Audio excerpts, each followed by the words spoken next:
Bueno, yo también estuve detenido en el año 75 con el estado de excepción que empezó en junio, creo que fue el 25 de junio del 75, entró el estado de excepción y seguido empezaron a haber un montón de detenciones, porque hasta entonces, hasta junio, en Durango había mucho movimiento. Es decir, había mucho movimiento, digo, político, o sea, había muchas manifestaciones, muchas barricadas, en el cual nosotros éramos muy activos.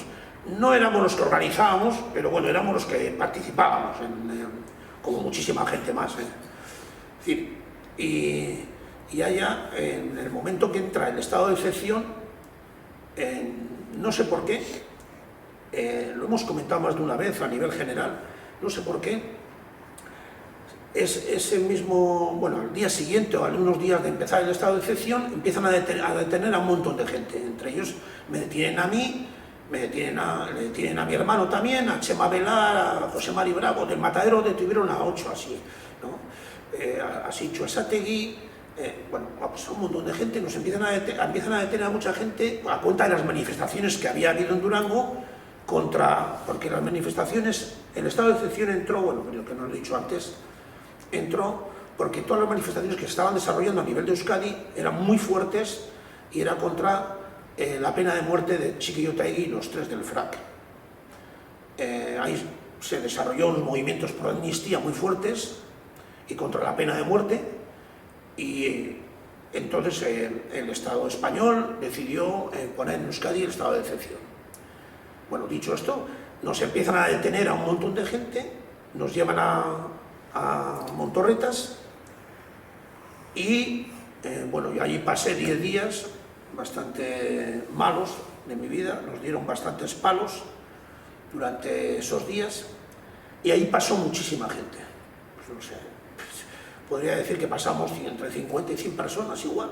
No, o sea, pasaba gente a diario casi, y también se les llevaba de los municipales porque no había sitio allí, se les llevaba de los municipales.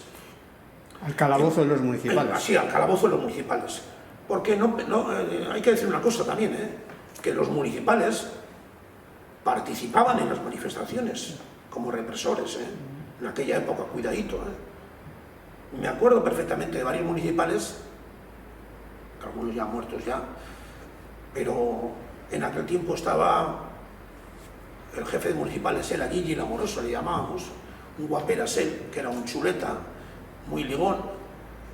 En una de las manifestaciones le volcamos el coche me acuerdo, en Curciaga. Vino el tío con el coche y tal, le paramos, estábamos en manifestación intentando hacer una barricada, porque entonces nos distribuíamos las barricadas. Yo creo que clandestinamente yo no estaba en la participación no real, ¿no? Es decir, los que montaban, pero sí que me decían, oye, hay que ir a Curciaga a montar una barricada, y íbamos, o a Magdalena, y entonces estábamos ahí montando una barricada y me acuerdo que apareció el Gigi el Amoroso, que todos le llamamos Gigi, no sé por qué, no me acuerdo el nombre de él, y Goyo Lavarría le metió un sartenazo, pero porque bajó la ventanilla, porque era muy chulo el tío, se pensaba que era el rey del mambo, y los municipales vigilaban donde estaba todo y le decía a la Guardia Civil dónde tenían que actuar, porque venía la Guardia Civil que en aquel tiempo venía a Durango, y me imagino que a otros sitios de Euskadi también, era gente de Logroño, gente que venía con un pañuelito aquí, los tíos altos, eran guardias civiles bien preparados para dar caña. O sea, porque... Y sí que fue, bueno, pues, esa época,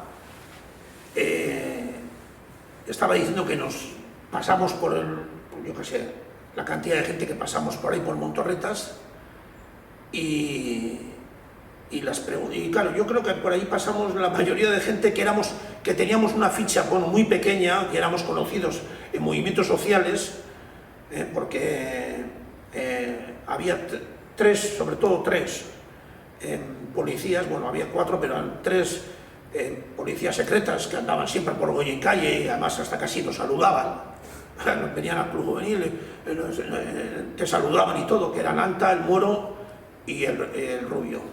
Y luego estaba el Cabo, pero que se pasaban por Goya en calle hasta te decían a ver si les pagabas un trago muchas veces, o sea, en plan cachondeo. Y eran los que te conocían, pero no conocían verdaderamente a los que realmente movían los movimientos de Durango, porque claro, existían las normas de clandestinidad y en aquel tiempo pues los grupos casi no se conocían entre sí, es decir, como consecuencia de las normas de clandestinidad.